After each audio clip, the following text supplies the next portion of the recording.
no. Gördülər sürtmək bəs eləmir arkadaşlar. Bir dəfəlik bodoslama girdilər sağ olsunlar. Oğlum gece sen verirdim yumurta kozbaş. Kozbaş. Kozbaş.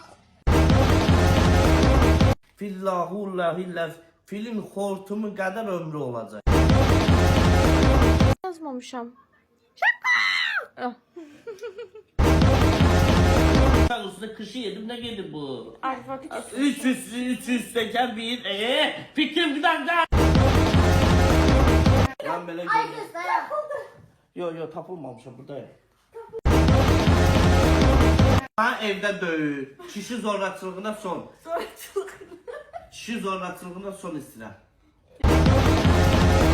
İkincisi bir aşk hikayesi. Bizimkisi bir töreme hikayesi. Senin kızın da çıktı hele. Ya bir inkubatör olup gitmişim de orada geldim.